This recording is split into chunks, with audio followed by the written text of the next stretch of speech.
नाज़रीन अफ़सोसनाक ख़बर शामिल कंदा हलूं खानपुरमहर मां ॻोठ कुंडो तलाउ में मुबैना तौर ट्रैक्टर जे रूटर में अची नौजवान फौत वारसनि पारां मारण जो इल्ज़ाम। नाज़रीन अफ़सोसनाक ख़बर मां अव्हांखे आगाह कंदा हलूं खानपुरमहर मां ॻोठ कुंडो तलाउ में मुबैना तौर ट्रैक्टर जे रूटर में अची नौजवान फौत वारसनि पारां मारण जो इल्ज़ाम। नाज़रीन खानपुरमहर मां SDN न्यूज़ जे रिपोर्टर नवाब अली मीरानी जे रिपोर्ट मुताबिक़ ॻोठ कुंडो तलाउ में मुबैना तौर ट्रैक्टर जे रूटर में अची नौजवान फौत वारसनि पारां मारण जो इल्ज़ाम। नौजवान तगियो लुंड ज़मीन जे पट ते वेठो हो त रिवर्स दौरान ट्रैक्टर जो रूटर लॻो ऐं हू थॾे ते फौत थी वियो।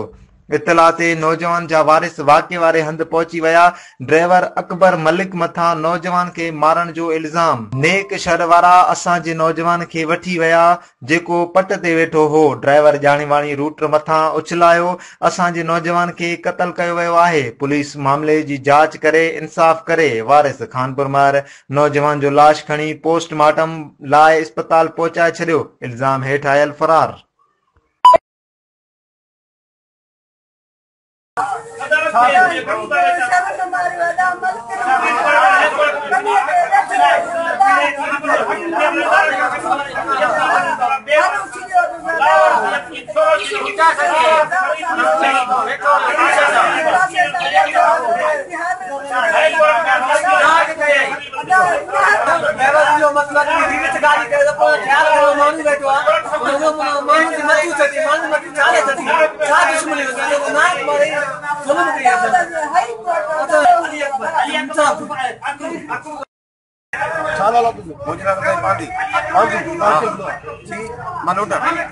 छोकरो फौत थी मुझे सको साहब ना हिन ते मुझे भाई अच्छा मसलो हां ते मुझे मसलो जो मां हिते यो मसला मोके ते मोसा हनी बिच खात छडाए उनी सा मां बिच खात छडाए मोके ते मां रहा तो मां बने ते ओ की बने कोने बने जे वेठो आ मां उते खात छडांदो इनी रिस्पेक्ट देवा कयो उनी टाइम देवर स्पीड सा थी उनी के मथो रखी वरी गाड़ी के मने के देर हणी गाड़ी के भगाई जदी मां पोए गांव तो करास वरी पोते यारे गुजो दई असा का वरी गाड़ी भगाए ये असा के काढी पियो उनी टाइम असा वरी निकली गया कोठा राखी वो टैप लाए गाड़ी बेरा टैप लाए भगी वियो।